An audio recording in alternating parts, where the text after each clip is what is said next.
A millionaire is startled by the sound of his mansion's doorbell on a rainy afternoon. Upon opening the door, he finds a 6-year-old girl wearing a worn and wet cleaning uniform. With a trembling but firm voice, she whispers, "Sir, I came in place of my mother. She's very sick and there's no one else to take care of me." At that moment, he recognizes the daughter of the cleaner he was about to fire for 2 consecutive weeks of absences. When he discovers the truth behind those absences and what the little girl was doing to protect her mother's job, his life changes forever. The sound of the doorbell echoed through the mansion like a scream lost in the vastness of cold marble. Edward Sterling paused halfway up the staircase, his fingers gripping the mahogany banister with enough force to turn his knuckles white. That sound had no place on a rainy Tuesday at 3 in the afternoon. No one dared visit him without a prior appointment, and certainly not on a day like this, when raindrops beat against the windows like desperate tears. At 52, Edward had built an empire on absolute control and predictability. Every minute of his life was meticulously planned. Every meeting scheduled weeks in advance. Every decision made with the calculated coldness that had made him one of the wealthiest men in the country. His mansion, with its 40 rooms and impeccable gardens, was the perfect reflection of his personality, imposing, untouchable, and completely isolated from the outside world. The bell rang again, more insistent this time. Edward descended the steps slowly, each footfall echoing in the grand foyer like a pronouncement of doom. His blue eyes, normally as cold as ice, showed a flicker of growing irritation. Who would dare disturb his sacred routine?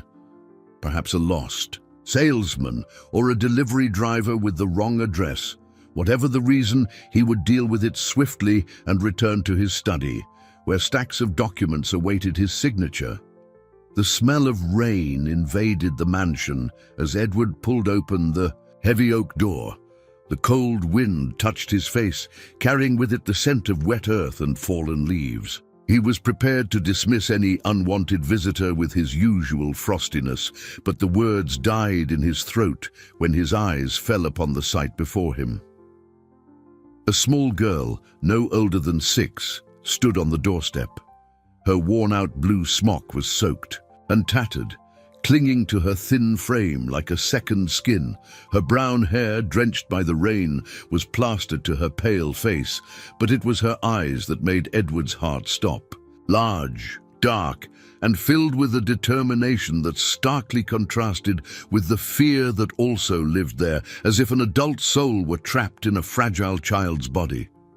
The girl clutched a transparent plastic bag against her chest, protecting something Edward couldn't identify. Her small hands trembled, but not just from the cold. There was something deeper in that tremor, a vulnerability that touched a part of Edward he thought had died long ago. "Sir," she whispered, her voice a thread of sound that cut through the air like a sharp blade. The word came out shaky, but there was a firmness behind it that surprised Edward. "I'm here for my mom." Edward felt the world tilt slightly around him. His rational mind scrambled to process the information, but something more primal, more human, was stirring in his chest. He knew those eyes. Not personally, but he had seen their reflection every day for 2 weeks. The reflection of the same determination and despair in the face of the woman who cleaned his house. "She's very sick, and there's no one else to take care of me," the girl continued, and her words were like small daggers piercing the defenses Edward had carefully built over decades. The rain continued to fall, creating a liquid curtain around the pair. Edward could feel the water running down his face, mixing with something he hadn't felt in years: tears. This child, wet and trembling, had accomplished in seconds what no business rival had managed in decades, rendering him completely speechless. At that moment, standing on the threshold of his mansion, Edward Sterling had no idea that his life had just changed forever. The girl shivering before him wasn't just the daughter of the cleaning lady he was about to fire. She was the key. to a transformation he didn't even know he needed. Edward remained motionless for long seconds, studying the girl's face as if it were a complex document he needed to decipher. The rain continued to fall, but he barely noticed the water soaking his expensive Italian shoes. His mind, trained for quick and precise decisions, was completely paralyzed by this unprecedented situation. "Come in," he finally said, his voice rougher than usual. He stepped back, making room for the girl to pass. She hesitated for a moment, as if assessing whether she could trust him before crossing the threshold with small, cautious steps. The contrast was shocking. The girl, with her drenched smock and worn-out shoes, seemed even smaller in the mansion's grand foyer. The white marble beneath her feet, the crystal chandeliers above her head, the priceless paintings on the walls, all conspired to highlight her vulnerability.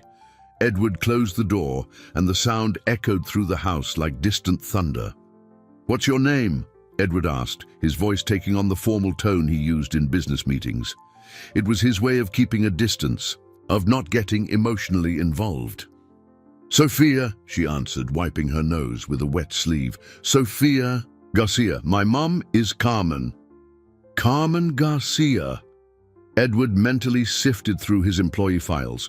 43 years old, widowed, had worked at the mansion for 8 months.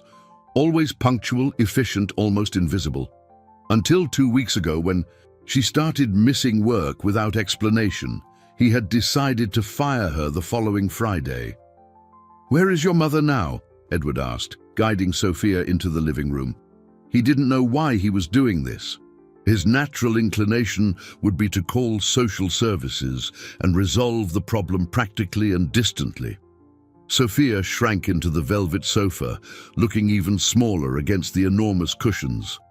"At St. Luke's Hospital. She's been there for 2 weeks, but she made me promise not to tell anyone." Her words tumbled out as if she were fighting the urge to cry. 2 weeks?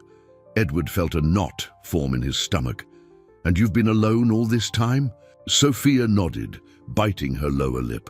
"Mum said if you found out, you'd fire her. She really needs the job, sir. We don't have anyone else since my dad left." Edward sat in the armchair opposite her, his hands clasped so tightly the knuckles turned white. The reality of the situation was beginning to penetrate his rational defenses. While he was considering firing Carmen for unexcused absences, a 6-year-old child was fending for herself, protecting her sick mother's job. "What have you been eating?" The question slipped out before he could stop himself. There was something about Sophia's thinness that deeply unsettled him.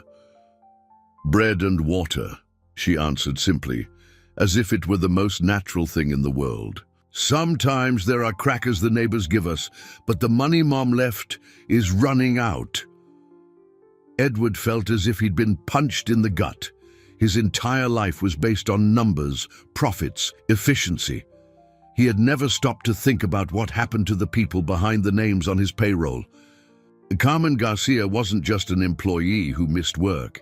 She was a desperate mother trying to protect her child while battling an illness. "Sophia," he said, his voice softer this time. "Tell me about your mother. When did she get sick?" Sophia's eyes filled with tears, but she blinked them back quickly, as if she had learned not to cry.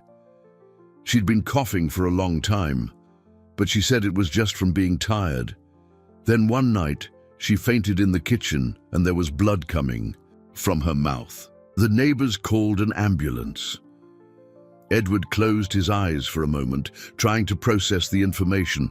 Carmen had been ill and continued to work for fear of losing her job.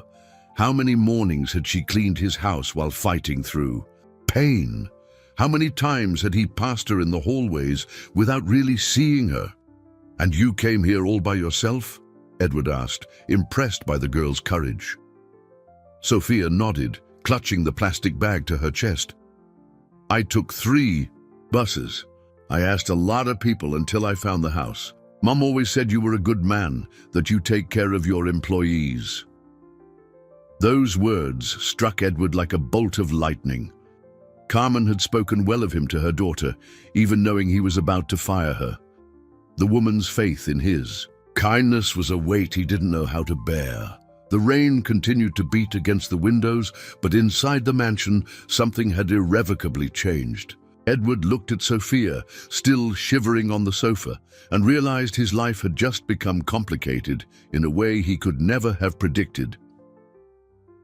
"Sophia," he said, rising slowly, "you're not going home alone tonight."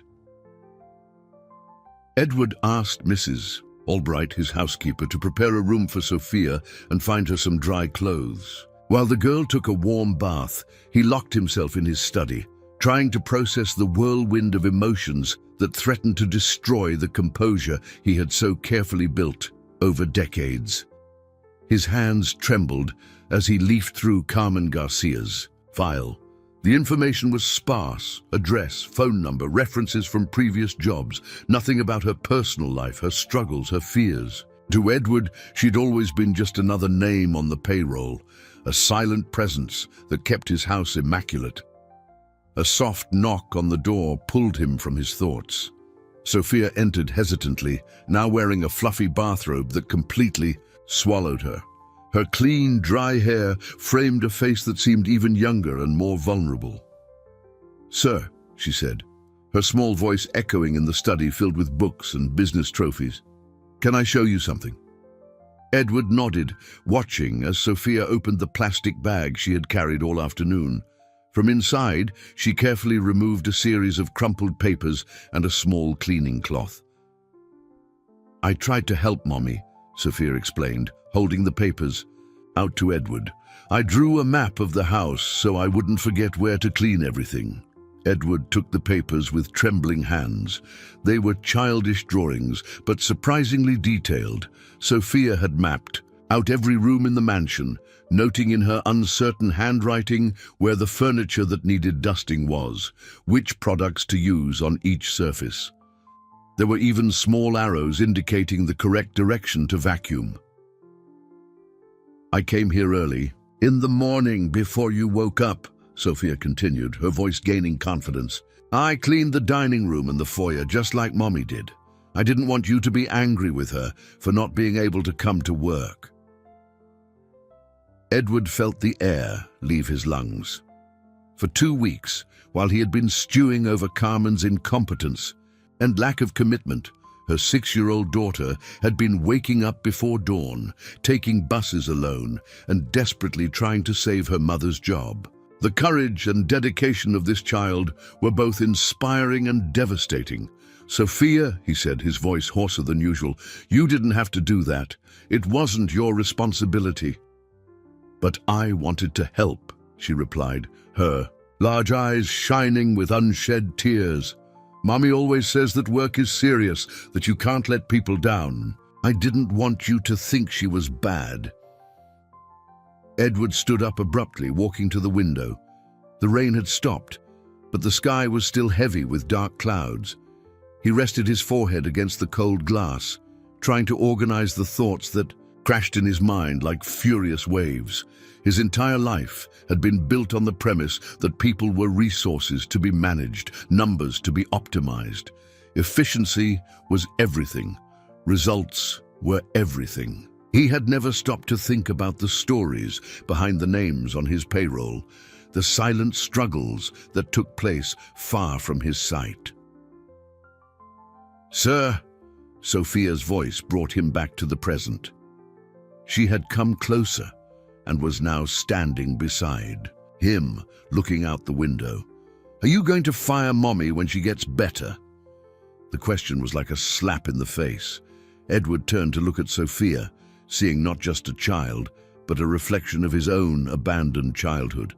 He too had been left behind, but by choice, not by necessity. He had built walls so high around his heart that he had forgotten what it felt like to have genuine compassion. "No," he said, and for the first time in years, his voice carried real emotion. "I'm not going to fire your mother. Ever." Sophia smiled, a smile so pure and radiant that Edward felt something break inside his chest. It was as if decades of ice were melting all at once, leaving him vulnerable and frightened. "Do you want to see my mom?" Sophia asked, pulling an old cell phone from the pocket of her robe. "I have a picture of her." Edward nodded, taking the device carefully. The photo showed Carmen smiling, hugging Sophia in a small apartment. They both looked happy, despite the simplicity of their surroundings.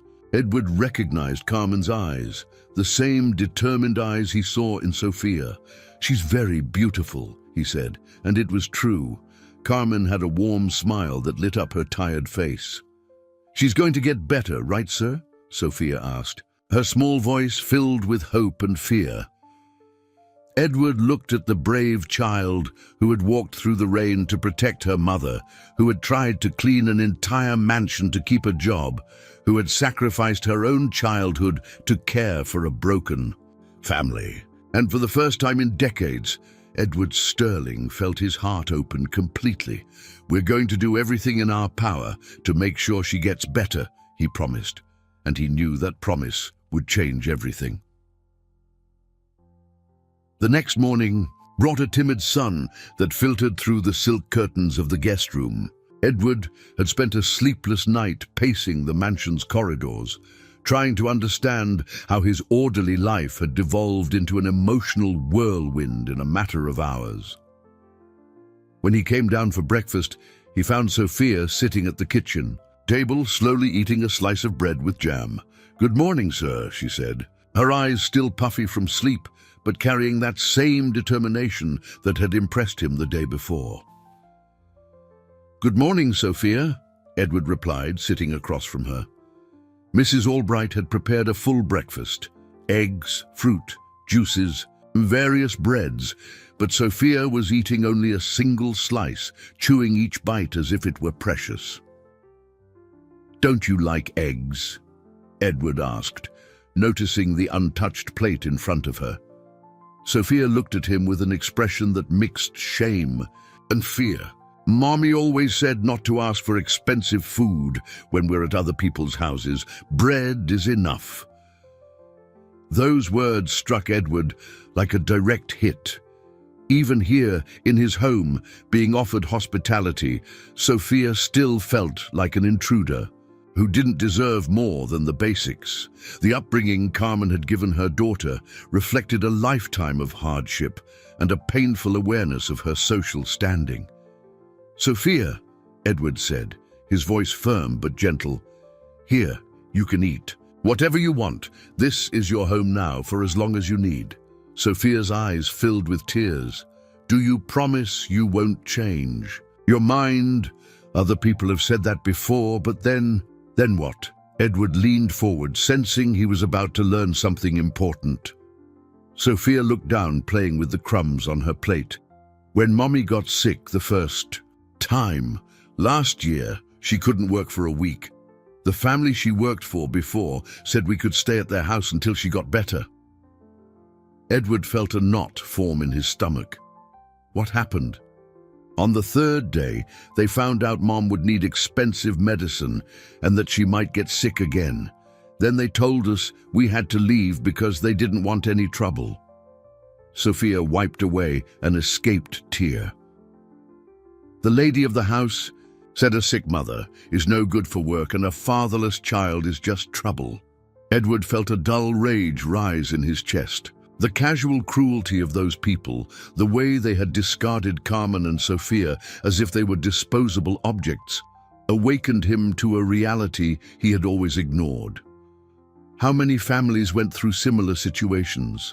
How many stories of suffering had he overlooked in his results-focused life? "After that, we had to move 3 times, Sophia continued, her voice tiny but steady. "Always the same thing. At first people are nice, but when they find out Mom gets sick sometimes they make up excuses to send us away." Edward stood abruptly, walking to the kitchen window. The mansion's garden stretched out before him, perfectly manicured, a symbol of order and control. But inside the house, his life was being turned upside down by a 6-year-old girl who had experienced more rejection and cruelty than many adults. "Sophia," he said, turning to her, "answer me one thing honestly. Are you afraid I'll do the same thing?" Sophia nodded slowly, biting her lower lip. "Everyone always does." "Sir, Mum says it's because we're poor and sick, and rich people don't like problems." The brutal simplicity of Sophia's answer cut Edward like a blade. She had learned, at 6 years old, that her life and her mother's life were seen as inconveniences to be discarded. The matter-of-fact way she accepted this reality was both stunning and devastating. Edward returned to the table and knelt before Sophia, bringing himself to her eye level. "Sophia, listen to me very carefully. I am not like those other people. When I promise something, I keep it, and I promise that you and your mother will always have a place here." "Even if she gets sick again?" Sophia asked, her voice laden with a fragile hope. "Especially if she gets sick again," Edward replied, surprising himself with the conviction in his own voice. Sophia looked at him for a long moment, as if trying to read his soul. Then, slowly, she reached out her small hand and touched Edward's face.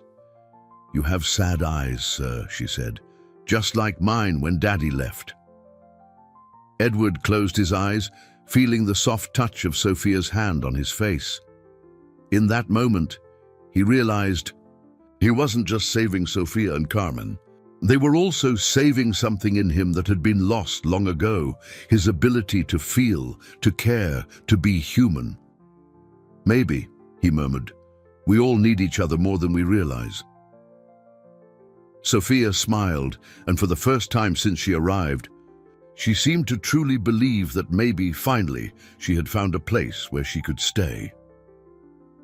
Edward parked his black Mercedes at the entrance of St. Luke's Hospital, a modest building that stood in stark contrast to the private hospitals where he usually had his annual checkups.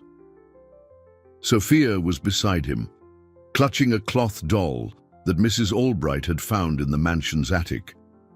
It was an old doll, but Sophia hugged it as if it were the most precious treasure in the world. "Mummy will be happy to see you," Sophia said, but Edward could hear the anxiety in her voice. "She doesn't know I came to your house. I think she's going to be mad at me." Edward stopped the car and turned to Sophia. "Why would she be mad?" "Because I disobeyed," Sophia explained, her large eyes reflecting guilt. "She told me not to bother anyone, to wait for her to come back. But it's been 2 weeks, and she's not back."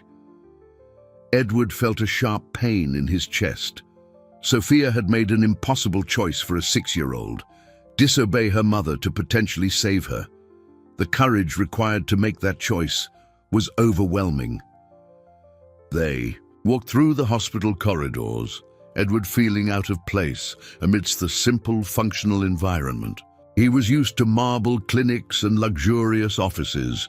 Here, the walls were painted a pale green, the floor was worn linoleum, and the smell of disinfectant mixed with human suffering was almost tangible.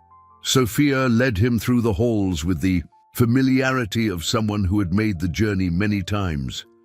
"It's here," she said, stopping before a slightly ajar door. Edward peeked through the gap and saw Carmen for the first time in 2 weeks. The shock was immediate. The woman who cleaned his house with quiet efficiency was unrecognizable, thin, pale, connected to tubes and monitors. Carmen looked as fragile as broken porcelain. "Mommy," Sophia called softly, pushing the door open. Carmen's eyes fluttered open, and when she saw Sophia, her face lit up with a smile that defied her physical condition. "My love, you came." Then her eyes moved to Edward, and her expression instantly shifted to panic. "Mr. Sterling." She tried to sit up, but the tubes held her back. "Sophia, what did you do? I told you not to." "Easy, Carmen," Edward said, approaching. "The bed." Sophia did the right thing. She's very brave. Carmen began to cry, tears of shame and despair rolling down her pale face. Sir, I'm so sorry. I wanted to work, but I couldn't. I tried to hide it, tried not to miss, but... Carmen, Edward interrupted, his voice gentler than he had ever used with any employee. Why didn't you tell me you were sick? Carmen looked at Sophia, then back at Edward. Because I needed the job. You're a busy, important man. You don't have time for a maid's problems. She wiped her tears with the back of her hand. I thought if I could just hold on a little longer, if I got better soon. Edward felt as if 100-pound weight had been placed on his chest. Carmen had suffered in silence, sacrificing her health for fear of losing her job, and he, in his ivory tower, had interpreted her absence as negligence. What kind of illness do you have, Carmen? Edward asked, pulling a chair closer to the bed. The doctors say it's tuberculosis, Carmen replied, her voice weak. It's in an advanced state because I didn't seek treatment sooner. I was afraid of missing work, of losing the money. Sophia climbed onto the bed and nestled beside her mother, careful not to disturb the tubes. Mommy, Mr. Edward said you're not going to lose your job. He promised. Carmen looked at Edward in disbelief. Sir, you don't have to do this. I understand if you want to let me go. A sick employee is no good to anyone. Carmen, Edward said, leaning forward. You've served my household for 8 months. You cared for my home as if it were your own, and your daughter. He glanced at Sophia. Your daughter has taught me more about courage and loyalty in 2 days than I've learned in 52 years of life. Carmen frowned, confused. I don't understand, sir. Edward told her about Sophia's visit, about the maps she had drawn, about how she had tried to clean the mansion by herself. With every word, Carmen's expression shifted between pride and horror as she realized what her daughter had faced. She did that alone, Carmen whispered, hugging Sophia to her chest. For 2 weeks, Edward confirmed. Carmen, your daughter is 6 years old and has more sense of responsibility than many adults I know. Carmen began to cry again, but now they were tears of relief and gratitude. Sophia, my love, you didn't have to... Yes, I did, Mommy, Sophia said, looking into her mother's eyes. You always took care of me. Now it's my turn to take care of you. Edward watched the exchange between mother and daughter, feeling something profound shift in his chest. Here was love in its purest form, sacrificial, unconditional, brave. It was something his life of luxury and power had never afforded him. Carmen, he said, I want you to focus only on getting well. Sophia will stay with me until you recover. And when you come back, it will be as supervisor of the cleaning staff with a proper salary and a full health plan. Carmen looked at him as if she were witnessing a miracle. Sir, I don't know how to thank you. You don't have to, Edward replied. It's the least I can do. But as he left the hospital that afternoon, Edward knew he wasn't just doing it out of kindness. He was doing it because Sophia and Carmen had awakened something in him he thought was long dead, the capacity for unconditional love. In the second week since Sophia's arrival, Edward began to notice subtle changes in his staff's behavior. Sidelong glances, conversations that stopped abruptly when he entered a room, a tense atmosphere that hung in the air like a thick fog. For years, he had maintained a professional distance from his team, but now, with Sophia running through the halls and filling the house with childish laughter, that dynamic was drastically changing. The first direct manifestation of hostility came from Ben, the groundskeeper who had worked on the property for 15 years. Edward found him in the study that morning, a scowl on his face, his nervous hands twisting a worn-out baseball cap. Mr. Sterling, Ben began, his voice thick with discomfort. I need to talk to you about this situation. Edward looked up from the documents he was reviewing. What situation, Ben? This girl who's living here, Ben said, avoiding eye contact. The staff is talking. It ain't right, sir. A single man, a kid with no family around. Edward felt his blood run hot. What are you insinuating exactly? Ben shifted uncomfortably. I'm not insinuating anything, sir. But people talk. The neighbors, the other staff, they think it's strange. And the girl, sir, she's a maid's daughter. She shouldn't be mixed up in our lives. Our lives? Edward rose slowly, his voice dangerously low.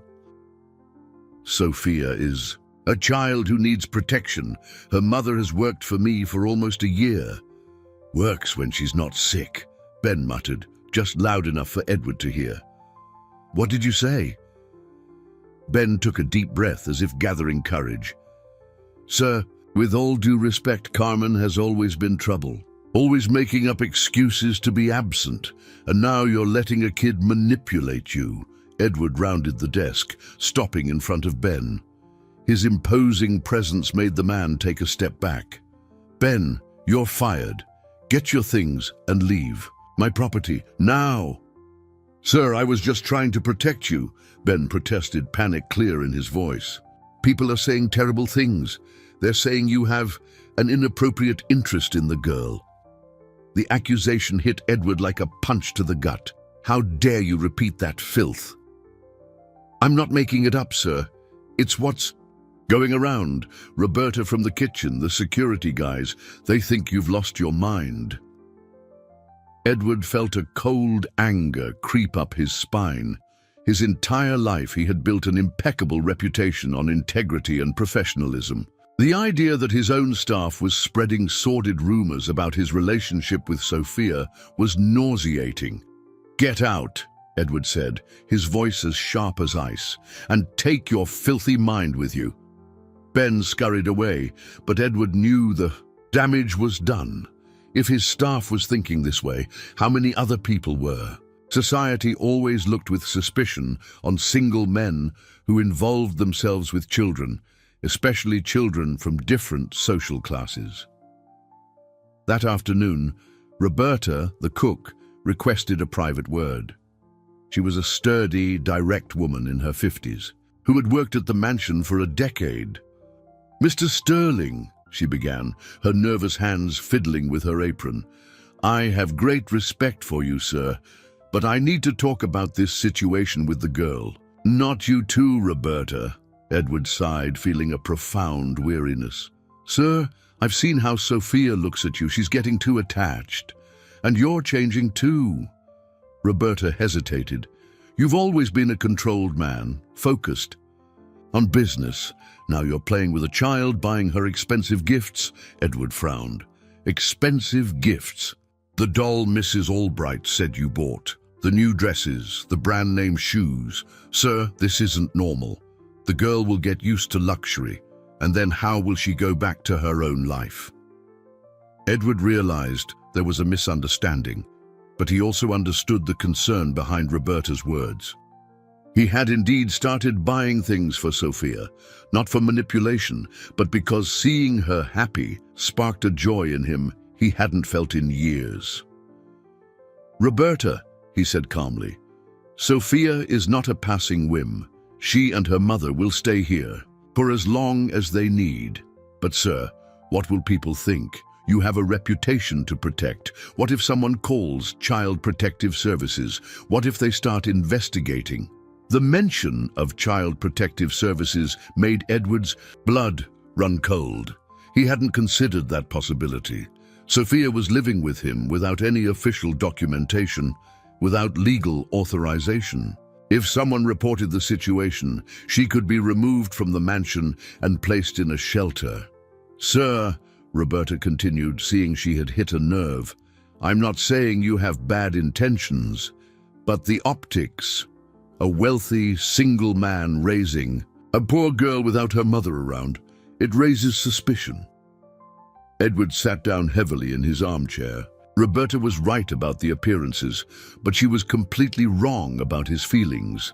Sophia had awakened a paternal instinct in him he didn't know he possessed. For the first time in his life, he understood what it meant to want to protect someone unconditionally. "What do you suggest I do?" Edward asked, hating himself for needing this conversation. "Perhaps it would be best to find a suitable family to care for the girl while her mother recovers," Roberta said softly. "A family with other children where she might feel more appropriate." Appropriate?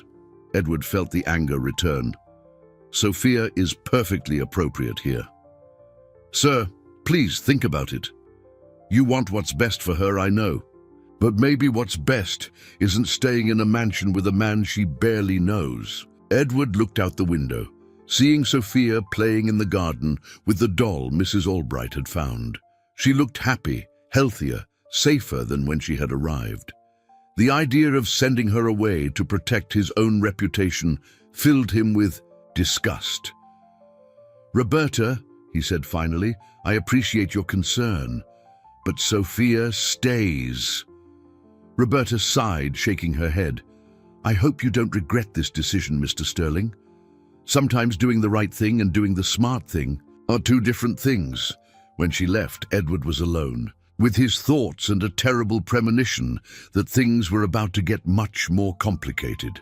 Edward was reviewing contracts in his study when he heard the doorbell ring insistently. It was a sunny Friday, and Sophia was in the library doing exercises he had bought for her, basic literacy and math workbooks that kept her occupied while he worked. The sound of the bell made him lift his head, a strange sense of déjà vu washing over him. Mrs. Albright appeared at the study door, her face pale and worried. "Mr. Sterling, there are two people at the door. They say they're from Child Protective Services." Edward felt as if the floor had vanished beneath his feet. Roberta's words echoed in his mind like a self-fulfilling curse. He rose slowly, trying to maintain his composure, but his heart was pounding like a war drum. "Where is Sophia?" he asked. "In the library, sir. She doesn't know anything yet." Edward took a deep breath. "Don't let her know for now. I'll see them." He walked to the front door with measured steps, each one echoing through the mansion like a death sentence. When he opened the door, he found a middle-aged woman in a grey suit and a younger man holding a clipboard. Both had professional yet stern expressions. "Mr. Edward Sterling?" the woman asked, showing an ID. "I'm Ms. Evelyn Reed, a social worker with Child Protective Services, and this is my colleague, Mr. David Chen. We've received a report concerning a minor in an irregular situation at this residence." "A report?" Edward tried to keep his voice steady, but he could feel sweat beading on his forehead. "Yes," Mr. Chen said, consulting his clipboard. "Sophia Garcia, age 6. According to the report, she's residing here without the presence of her mother and without proper legal authorization." Edward felt a dull rage rise in his chest. Someone from his own household had made this call. Someone he trusted had decided to destroy the only family Sophia knew. "Sophia is under my temporary care while her mother recovers in the hospital," Edward explained, trying to sound calm and rational. "We understand the situation, Mr. Sterling," Ms. Reed said, "but you must realize there are protocols. A child cannot remain in the care of a non-relative without proper judicial authorization." "And what would the correct protocol be?" Edward asked, though he dreaded the answer. "Sophia must be placed in a foster family or an institution until her mother is medically discharged," Mr. Chen explained. "It's for her protection." "Protection?" Edward couldn't contain his outrage. "Sophia is protected here. She has food, shelter, affection." "Mr. Sterling," Ms. Reed interrupted, "we don't question your good intentions, but there are legal issues involved. We must follow procedure." At that moment, Edward heard small footsteps behind him.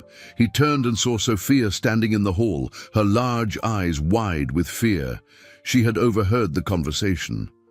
"Mr. Edward," she said, her voice trembling, "are they going to take me away?" Edward's heart shattered at the terror on Sophia's face. It was exactly what she feared most, being abandoned again, discarded by adults who decided she was a problem to be solved. "Sophia, go back to the library," Edward said softly. "We're just talking." But Sophia didn't move. Instead, she ran to Edward and clung to his leg, looking up at the social workers with the same fear as a cornered animal.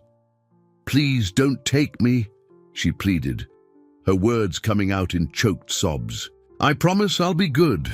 I won't be any trouble. Please." Miss Reed knelt to Sophia's level, trying to appear gentle. "Hi, Sophia, don't worry, sweetie. We're going to find a very nice family to take care of you until your mommy gets better."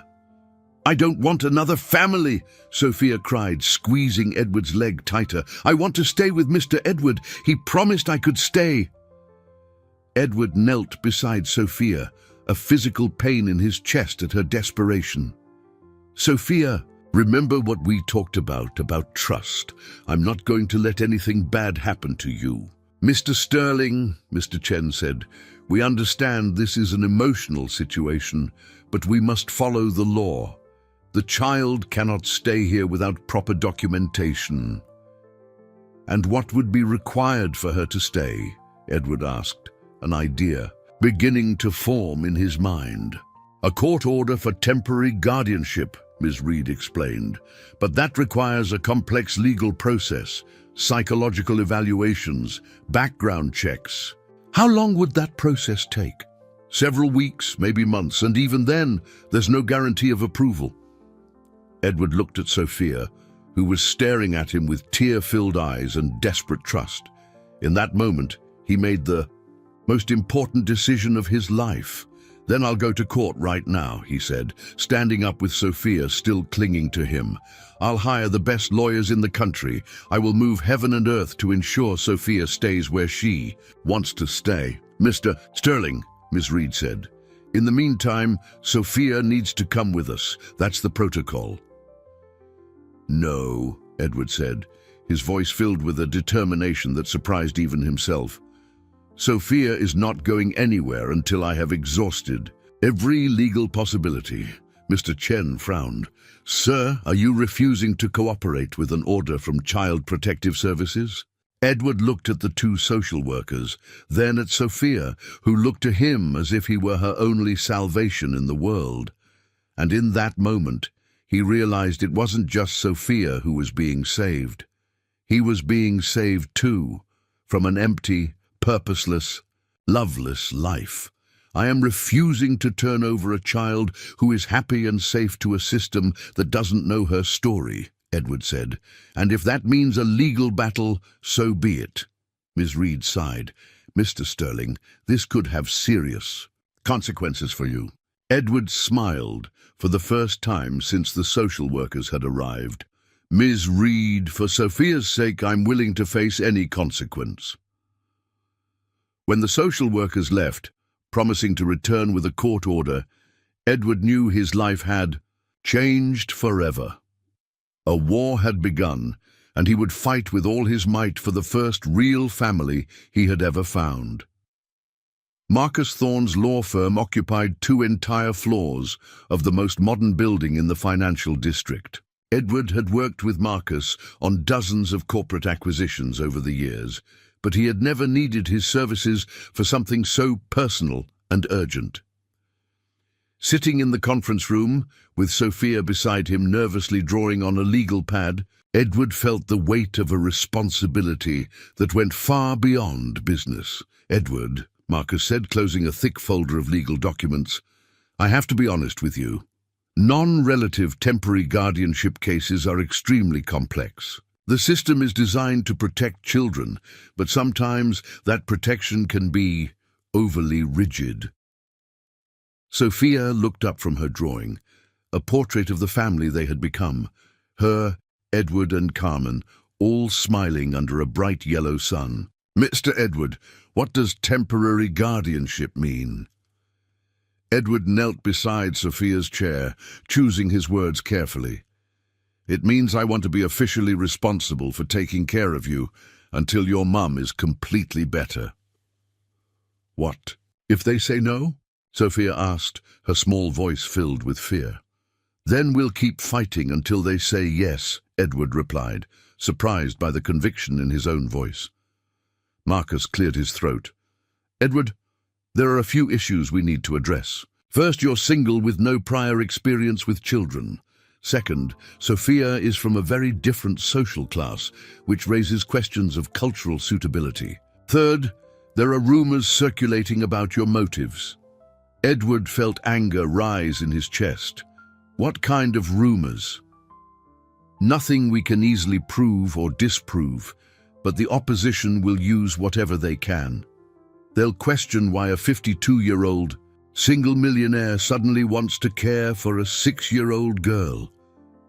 Sophia stopped drawing and looked at Edward with worried eyes. "Mr. Edward, do people not like me?"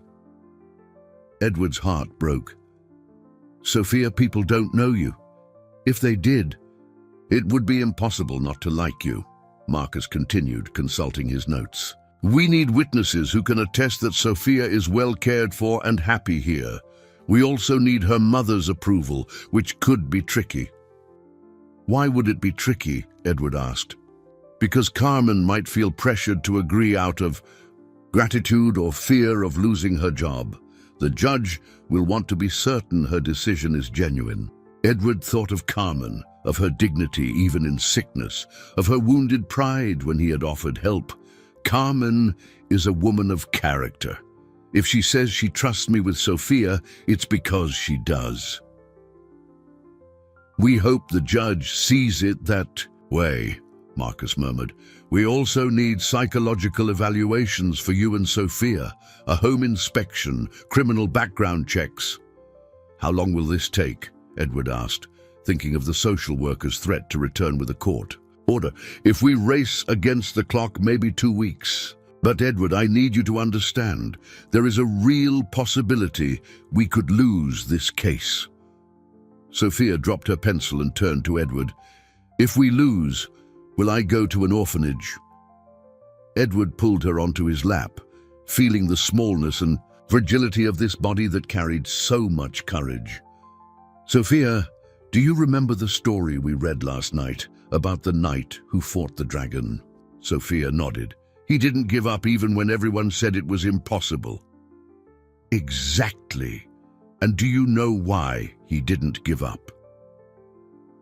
"Because he loved the princess," Sophia answered. Edward felt his eyes well up with tears. "Because he loved the princess, and I'm not giving up on you, Sophia. Ever." Marcus watched the interaction with a thoughtful expression. "Edward, can I ask a personal question? Why is this so important to you?" Edward looked at Sophia, then at the drawing she had made. On the paper, the three of them were holding hands, surrounded by flowers and butterflies. It was a vision of a family he never knew he wanted until he found it. "Marcus, I've spent 52 years building a business empire, accumulating wealth, earning respect, but I never knew what it felt like for my life to truly matter to someone."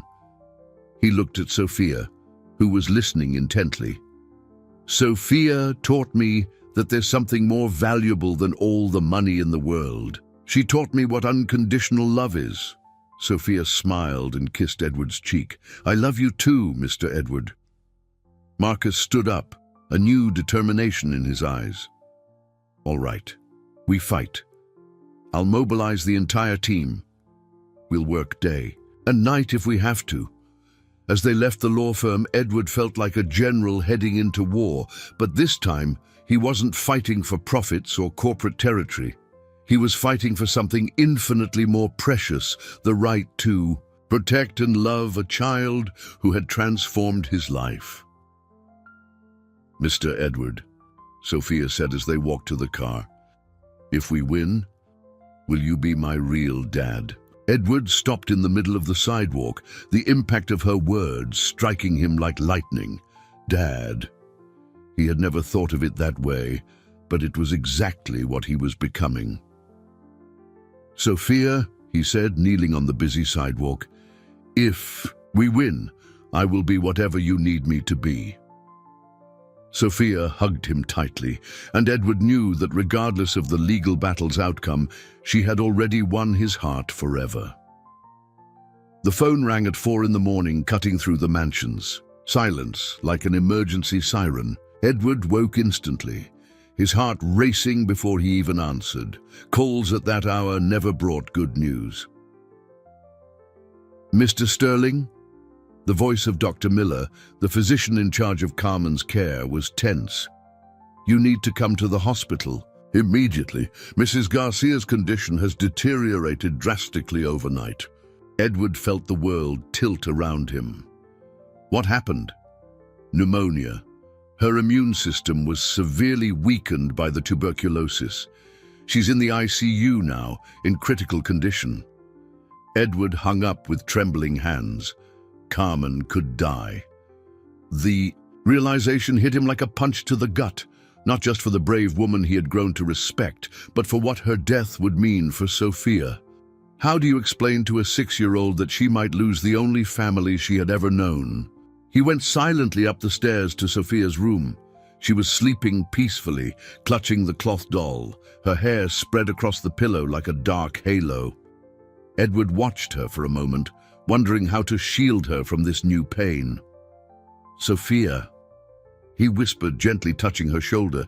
Wake up, sweetheart. Sophia's eyes fluttered open, still sleepy. Mr. Edward, what time is it? It's early, but we need to go see your mom. She's not feeling very well. Sophia sat, up instantly, all sleepiness gone. Is she worse? Edward hesitated. Sophia deserved the truth. But how could he deliver such devastating news to a child? She is a little sicker, yes, but the doctors are taking good care of her. Sophia studied him with those large, perceptive eyes that seemed to see right through his soul. Mr. Edward, are you lying to protect me? The question startled him. Sophia had developed an uncanny intuition for the emotions of the adults around her. I'm not lying, Sophia, but I am worried. Could she die? The question came out in a whisper, as if Sophia feared that saying it aloud could make it real. Edward sat on the bed and pulled Sophia into his arms. I don't know, sweetheart, but I know your mom is very strong and she's fighting to come back to you. Sophia began to cry silently, tears rolling down her face without a single sob. It was a grief too mature for a child, an understanding of mortality she shouldn't have to face. If she dies, will I be all alone again? Sophia asked. Edward felt something break in his chest. Sophia, listen to me very carefully. You will never, ever be alone again. I promise you that. But what if the people from CPS take me away when they find out Mommy died? Edward realized that Sophia had perfectly understood the complexity of her situation. Without Carmen, the legal battle for guardianship would become even more complicated. A child orphaned of both parents would automatically be routed toward adoption or the foster system.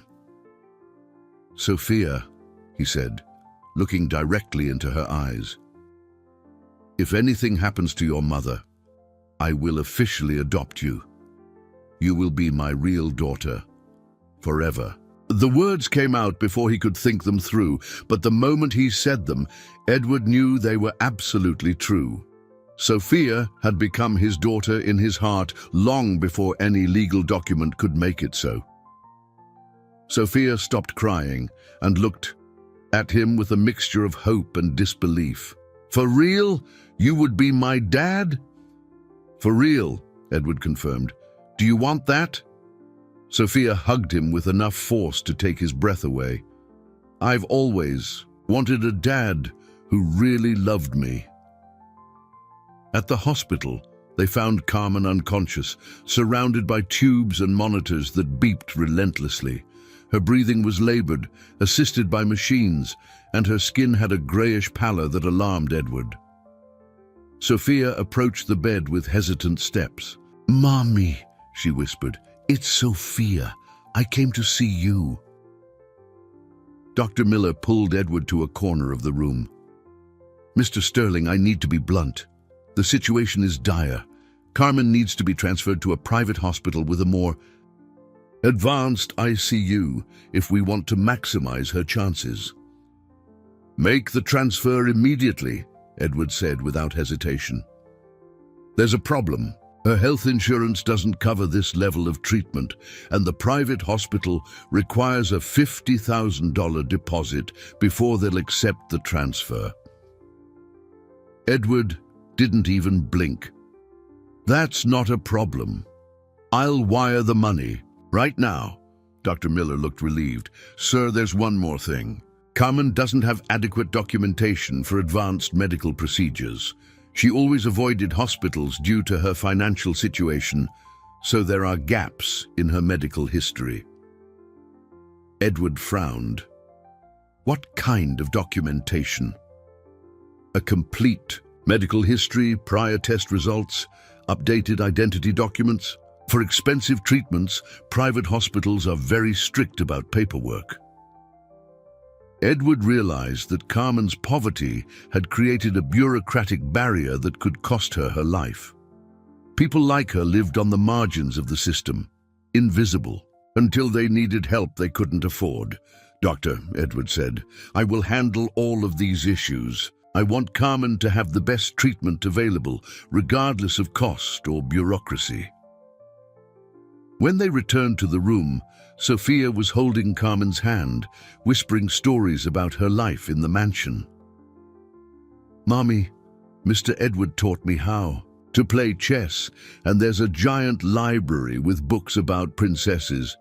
Edward watched as Sophia tried to rouse her mother with stories of happiness, and he realized that this child was facing the possibility of losing everything with a courage he could barely comprehend. "Sophia," he said softly, "your mother can hear you. Keep telling her stories." And as Sophia spoke of gardens full of flowers and rooms with enormous windows, Edward made a silent promise. Regardless of what happened to Carmen, Sophia would never know abandonment again. While Carmen fought for her life in the ICU of the private hospital, Edward discovered a side of Sophia that left him utterly impressed. During the third week of agonizing waiting, he found the girl in the mansion's library, not just reading, but making complex notes in a notebook. "Sophia, what are you doing?" Edward asked, sitting beside her in the leather armchair. "I'm calculating how much it costs to take care of Mommy," she answered seriously, showing him pages filled with numbers organized into columns. "You've spent a lot of money on her, haven't you?" Edward examined the notebook with growing astonishment. Sophia had meticulously listed every expense she had managed to observe: the cost of the private ambulance, the expensive medications, the daily ICU charges. More impressively, she had made surprisingly accurate estimates of the costs. "Sophia, how did you learn to do this kind of math?" "Mommy taught me to add and subtract when I was little," Sophia explained. "She said I needed to know how to handle money because it's just the two of us. Then I learned more on my own, looking at newspapers and magazines people threw away." Edward turned the pages of the notebook, discovering math exercises Sophia had created for herself. She was solving multiplication and division problems normally. Taught to 10 or 11-year-olds, "Sophia, have you ever been to school?" "Mommy tried to enroll me last year, but the public school near our house was full. They said I had to wait for an opening." Sophia bit her lip. Mommy was very sad because she didn't have money for a private school. Edward felt a mixture of admiration and indignation. Sophia was clearly a gifted child, with an extraordinary intelligence that was being wasted due to a lack of opportunity. How many other children like her were out there, lost in a system that failed to recognize their potential? "Would you like to go to a real school?" Edward asked. Sophia's eyes lit up. "Very much. Mommy always said that education is the only way to have a better life," but her expression fell. "School is for kids who have normal families." "Sophia, you have a normal family. You have your mother, and now you have me." Sophia looked at him with that intensity that always surprised him. "Mr. Edward, can I ask you something?" "Of course. Why don't you have a family? A good man like you should have a wife and kids." The question struck Edward like an arrow. How could he explain to a 6-year-old that he had spent his entire life running from emotional commitments, building walls around his heart? "I always thought I didn't need a family," Edward said honestly. "I thought my work was enough." "And now?" Edward smiled, touching Sophia's face. "Now I know I was wrong. Family is the most important thing in the world." Sophia turned her attention back to the notebook. "Mr. Edward, I calculated that you've already spent over $100,000 on Mommy. How are we going to pay you back?" Edward was shocked by the accuracy of her calculation. Sophia had managed to estimate the medical costs with stunning precision. "Sophia, you don't need to worry about that. Money is meant to be used when the people we love need it." "But it's so much money," Sophia insisted. "Mommy always said we shouldn't accept things we can't pay back." Edward realized he was facing a delicate dilemma. Carmen had raised Sophia with a sense of dignity and independence that was admirable, but it also made her feel guilty for accepting help. "Sophia, do you know what an investment is?" Sophia shook her head. "It's when you spend money hoping for something good to happen in the future. I'm not spending money on your mother expecting you to pay me back. I'm investing in our family." Sophia frowned, thinking, "How so?" "Your mother is going to get well and continue to thrive. You're going to go to school and become a very smart and successful person, and I get to have a family that loves me. That's the best investment I've ever made in my life." Sophia smiled but still looked worried. "What if I can't be smart enough? What if I disappoint you?" Edward pulled Sophia onto his lap, feeling the weight of his responsibility. This extraordinary child was so used to rejection that she couldn't believe someone valued her unconditionally. "Sophia, you are already the smartest and bravest person I know. At 6 years old, you took care of yourself for 2 weeks, tried to protect your mother's job, and now you're calculating complex medical bills. You could never disappoint me." "Promise?" "I promise. And you know what else I promise? I'm going to enroll you in the best school in the city. You'll have teachers who recognize your intelligence, as many books as you want, and every opportunity you deserve." Sophia hugged him tightly. "Thank you for believing in me, Mr. Edward." That night, Edward called Marcus, his lawyer. "Marcus, in addition to the temporary guardianship, I want to prepare the paperwork for official adoption, and I want to establish an educational trust for Sophia." "Edward, are you sure? Adoption is a permanent commitment." "I am absolutely sure," Edward interrupted. "Sophia isn't just a child I'm helping. She's my daughter." When he hung up the phone, Edward looked out his study window and saw Sophia in the garden, reading a book under the glow of a lamppost. She had found a way to keep learning even in the dark, driven by a thirst for knowledge that was impossible to ignore. Edward smiled, realizing he wasn't just saving Sophia.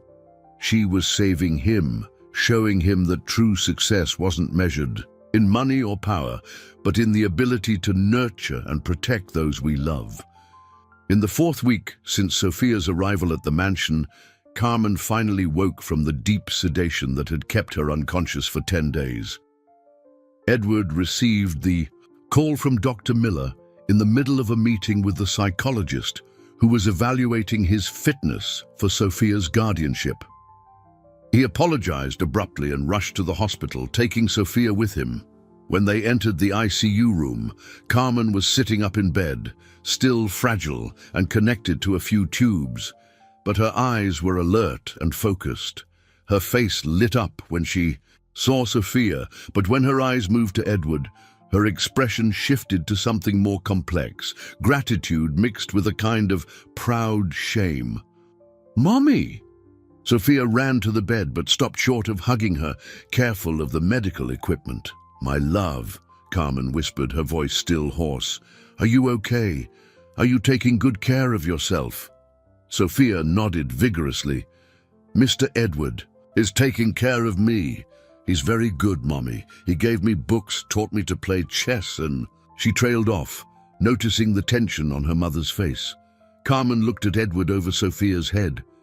"Mr. Sterling, I don't know how to thank you for what you've done for us. The doctors told me about the private hospital, about all the expenses." "Carmen," Edward interrupted gently, "you don't have to thank me. I'm just glad you're better." "But I do," Carmen said, trying to sit up straighter. "You saved my life, and you took care of Sophia when I couldn't." Her voice broke, and tears began to roll down her face. "I failed as a mother. I left my daughter alone, unprotected." Sophia carefully climbed onto the bed and nestled beside her mother. "Mommy, you didn't fail. You got sick, but that's not your fault." Edward pulled a chair closer to the bed. During the weeks of vigil, he had thought a great deal about this conversation, knowing it would be one of the most important moments of their lives. "Carmen," he said, "I need to talk to you about Sophia." Carmen tensed, her maternal instinct on high alert for some danger. "What happened? Did she do something wrong?" "On the contrary," Edward smiled. "Sophia is extraordinary, but there have been some legal complications." Edward told her about the visit from CPS, about the legal battle for temporary guardianship, about the malicious rumors spread by his staff. With every word, Carmen's face grew paler. "Mr. Sterling," she said when he finished, "you don't have to do this. I understand the situation has become complicated. When I'm discharged, I'll take Sophia and leave.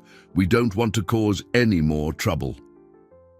The response hit Edward like a slap in the face. Even after everything they had been through together, Carmen still saw herself as an intruder, an employee who had overstepped her bounds. "Carmen," he said, his voice thick with emotion, "you don't understand. I don't want Sophia to leave. I want to officially adopt her." The silence that followed was deafening. Carmen stared at Edward as if he had spoken in a foreign language. "Adopt?" she repeated, her voice weak. "Mommy," Sophia said, her eyes shining with excitement, "Mr. Edward wants to be my real dad." Carmen turned to her daughter, then back to Edward. "Sir, you can't be serious. Sophia is... We're simple people. You're an important, wealthy man. Why would you want..." "Because Sophia changed my life," Edward interrupted. "Because she taught me what unconditional love is.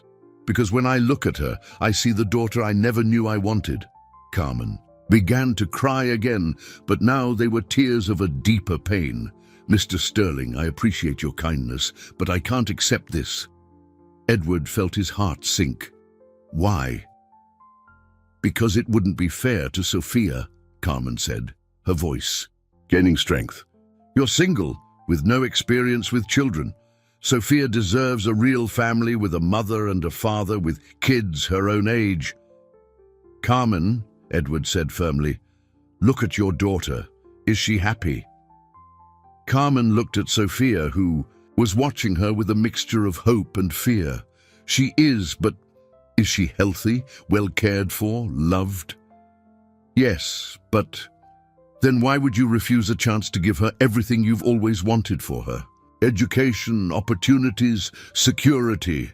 Carmen closed her eyes, fighting a devastating internal battle. Because I'm afraid it's charity. I'm afraid one day you'll get tired of us and send us away. I'm afraid Sophia will get used to a life that isn't rightfully hers. Edward realized he was facing the third major turning point. Carmen wasn't rejecting his proposal out of ingratitude, but out of a wounded pride and a deep-seated fear of building expectations that could be shattered. "Carmen," he said, standing and kneeling beside the bed, "look me in the eye. This is not charity. Sophia is not a charity project. She is my daughter in my heart, and you are the brave woman who raised her. You are my family." "What if you change your mind?" Carmen whispered. "What if I die tomorrow?" Edward countered. "What if a meteor hits the earth?" "Carmen, we can't live in fear of what might happen. We can only live with love for what we have right now." Sophia looked at her mother with her large, wise eyes. "Mommy, Mr. Edward promised he would never abandon me, and I believe him." Carmen looked at her daughter, then at Edward, then back to Sophia. "You really want this, my love?" "Very much," Sophia replied. "I want to be his real daughter, and I want you to be happy too."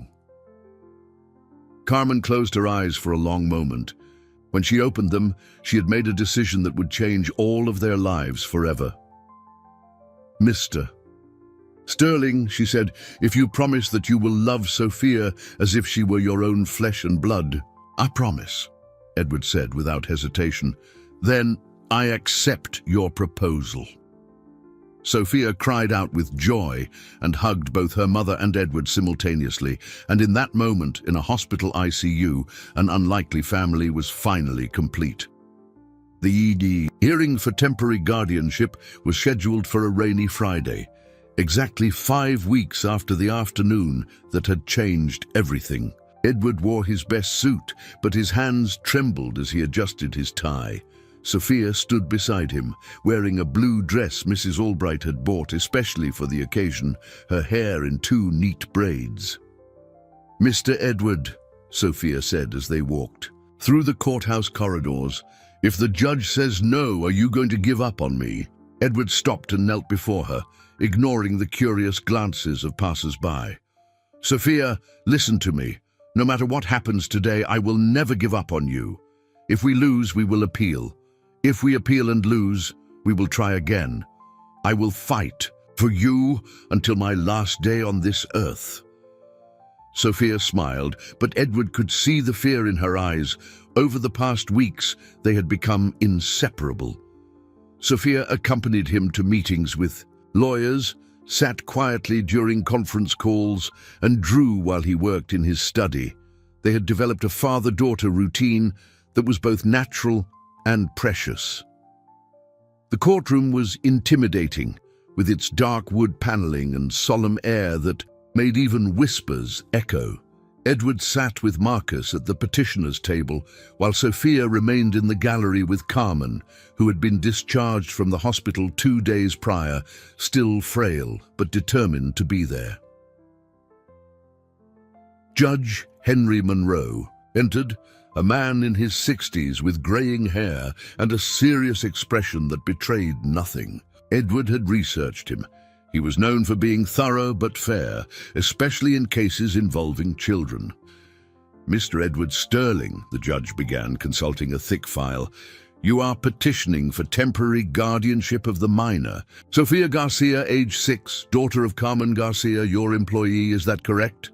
"Yes, Your Honor," Edward replied, his voice firm despite his nerves. "Mr. Thorne," the judge addressed Marcus, "present your client's case." Marcus stood, organizing his papers.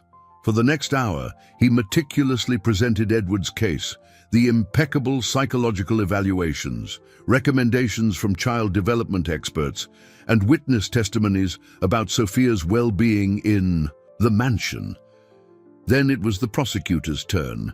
ADA Beatrice Ross, a woman in her 40s representing the state's interest in protecting Sophia.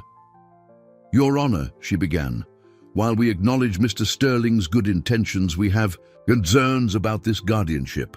First, the petitioner is single, with no prior experience with children. Second, there is a significant socio-economic disparity between the parties that could create a harmful dependency. Third, we have received anonymous reports questioning the petitioner's motives."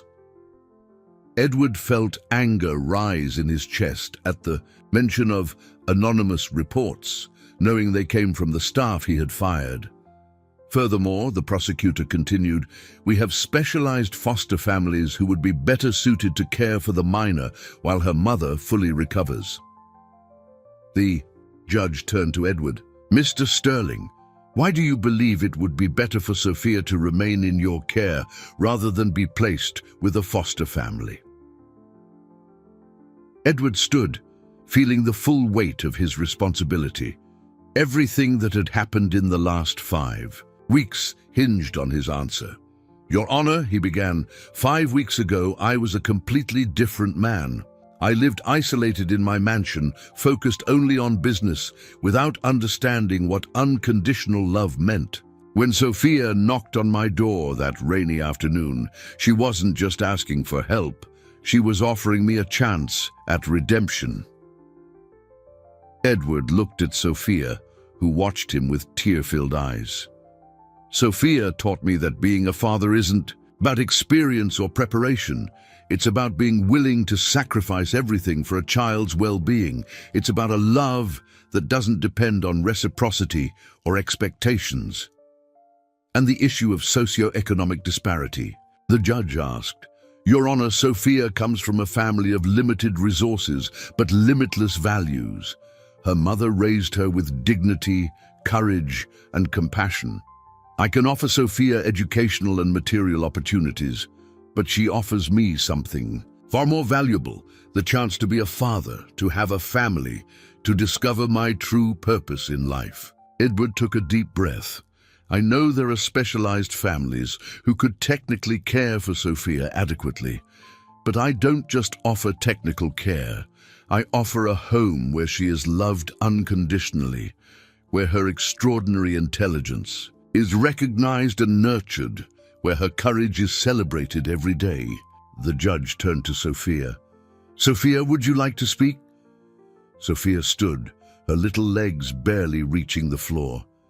"May I, Your Honor?" "Of course, dear." Sophia walked to the front of the courtroom, her clear voice echoing through the silent room. "Your Honor, I know I'm little, but I know what real love feels like. Mr. Edward doesn't love me because he has to.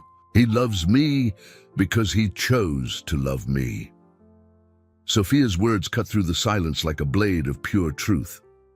"I lived with other people before who said they would take care of me, but they sent me away when they learned my mom gets sick. Sometimes Mr. Edward didn't send me away. He fights for me every day." Edward felt tears streaming down his face.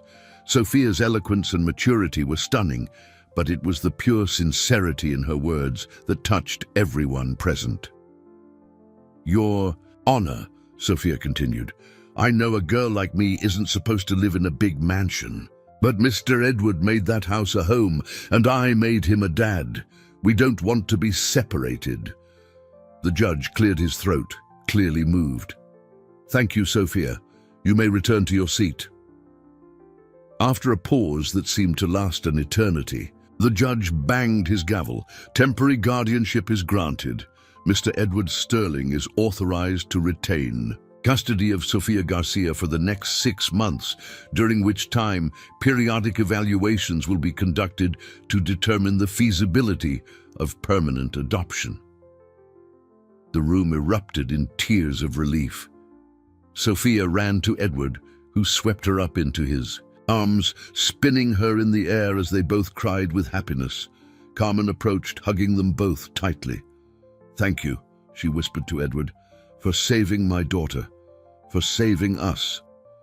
Edward looked at his new family, imperfect, improvised, but utterly perfect in their mutual love. 5 weeks ago, he was a man who had everything and nothing.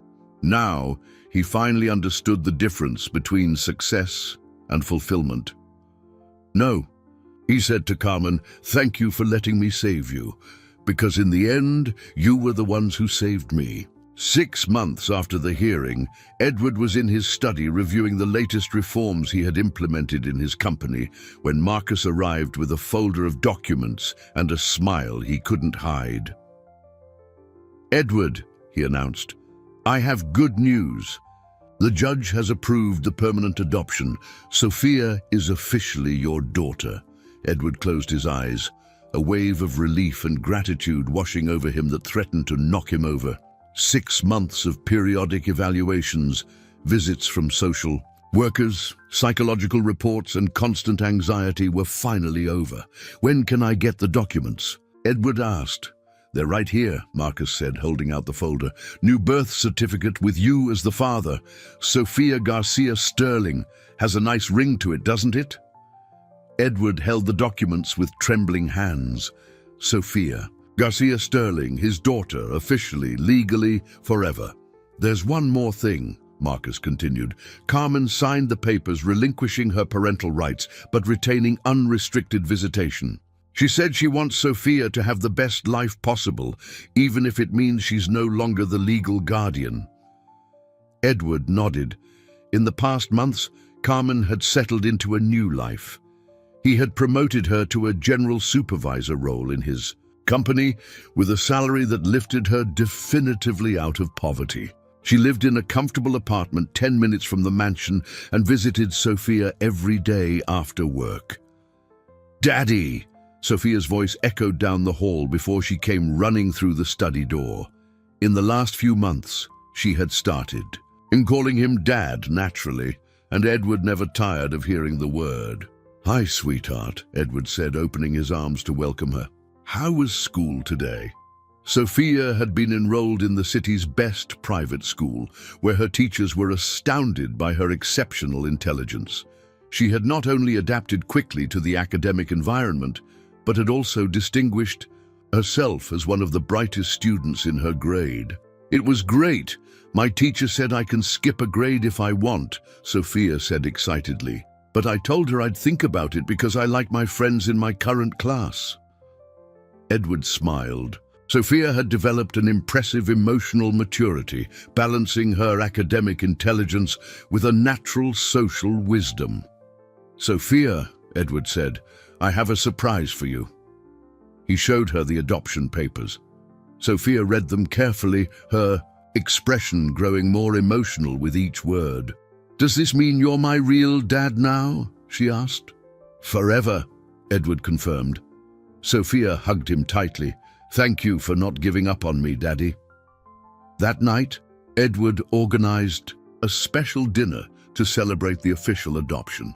Carmen arrived at 7, carrying a cake she had made for the occasion. Mrs. Albright, who had become a motherly figure to Sophia, prepared the girl's favorite dish. Even Marcus was invited, along with Dr. Miller, the doctor who had saved Carmen's life. During dinner, Edward looked around the table and marveled at the unlikely family they had created. Carmen, the brave woman who had sacrificed everything for her daughter. Sophia, the extraordinary child who had transformed his life. Mrs. Albright, who had embraced the new dynamic of the house with maternal affection. Marcus, who had fought tirelessly for them in court. "I'd like to make a toast," Edward said, standing with a glass of grape juice. Sophia had insisted the whole family drink the same thing. 7 months ago, I was a man who had everything materially, but nothing emotionally. I lived in a mansion that was just an empty house, ran a company that was just numbers on a spreadsheet. Edward looked at Sophia, who was watching him with those large, attentive eyes. Then a brave little girl knocked on my door on a rainy afternoon, and everything changed. She didn't just teach me what it is to be a father, she taught me what it is to be human. Carmen wiped a tear from her cheek. "Mr. Edward." "Carmen," Edward interrupted. "Please call me Edward. We're family now." Carmen smiled. "Edward, thank you for seeing in Sophia what I always knew was there, for giving her opportunities I never could." And thank you for raising such an extraordinary daughter, Edward replied. Sophia is who she is because of you, Carmen. Her courage, her intelligence, her compassion, all of it comes from the upbringing you gave her. Sophia stood up on her chair. Can I speak too? Everyone laughed and nodded. I want to thank everyone for showing me that family isn't just about who you're born with, Sophia said, her voice clear and firm. Family is about who chooses to stay together even when it's hard. Edward felt his heart swell with pride. At 7, Sophia had articulated a profound truth about love and commitment. And I want to especially thank my daddy, Sophia continued, looking at Edward, for teaching me that I deserve to be loved. And Mommy Carmen for teaching me to be strong. Edward raised his glass. To our family, imperfect, improvised, but absolutely perfect in its love. To our family, everyone repeated in unison. Later that night, after Carmen had gone home and Mrs. Albright had retired, Edward was tucking Sophia into bed when she asked a question that surprised him. Daddy, do you think everything happened for a reason? Edward thought for a moment. What do you mean? Mommy getting sick, me having to find you, the CPS people trying to separate us. Do you think all of that had to happen for us to become a family? Edward sat on the edge of the bed, struck by the depth of Sophia's question. You know what I think? I think sometimes life breaks us so we can rebuild ourselves stronger and more complete. Sophia nodded thoughtfully. So we broke to find each other. Edward kissed Sophia's forehead. Exactly. And now we're a family that no one can break again.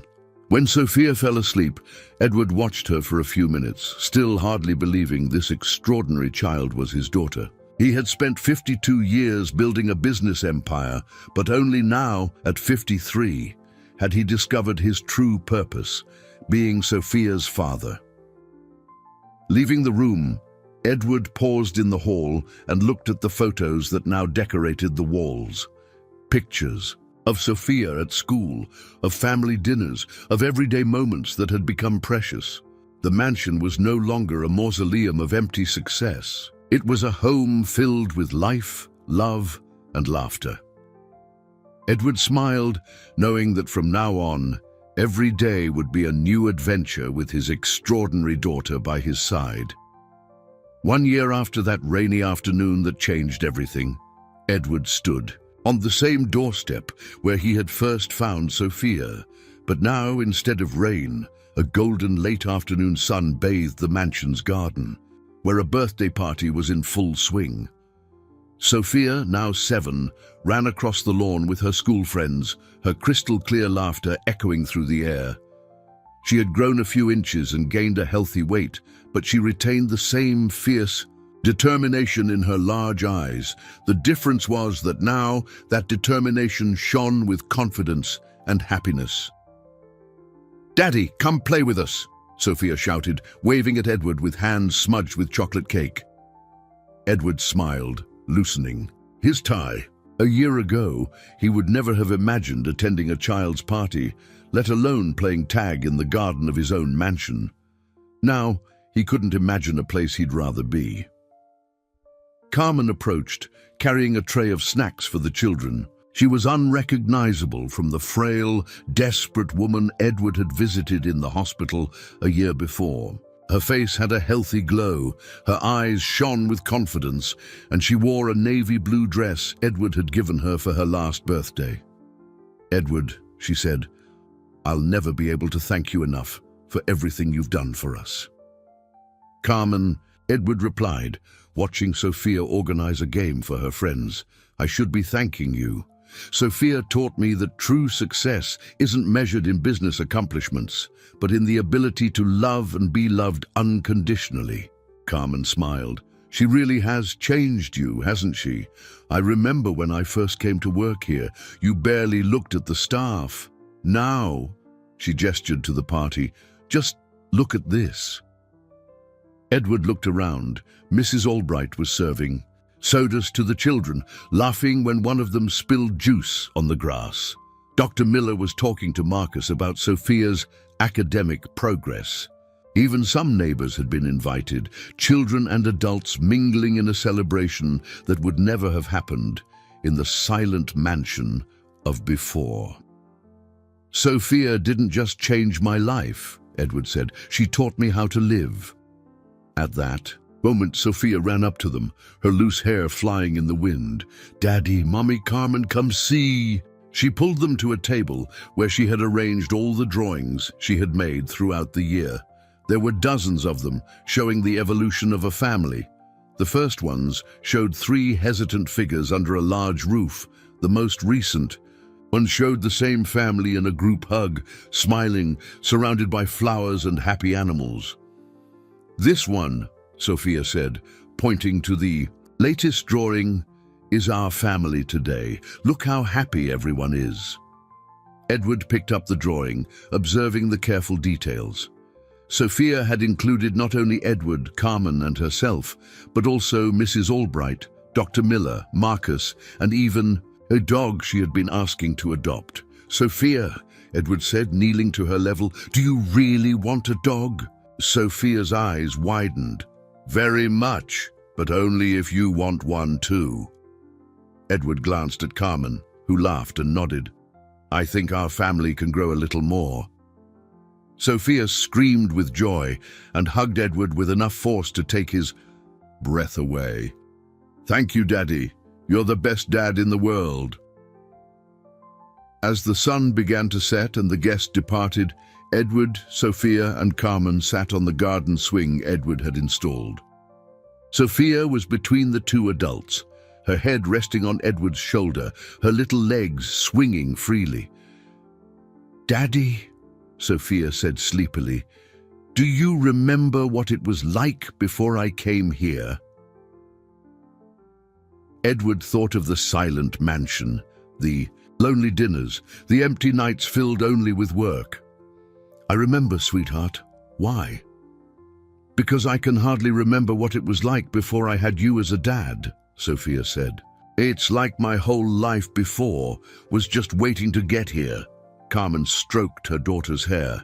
"And I can hardly remember what it was like to be afraid of the future." Edward looked at the 2 women who had transformed his existence. Carmen had become not just a valued colleague, but a dear friend and a co-parent to Sophia. She had found her dignity and independence, but had also learned to accept love and support when needed. "Do you know what I've discovered this year?" Edward said. "I've discovered that true wealth isn't in material possessions, but in the courage to open our hearts to those who need our protection most." Sophia sat up straight.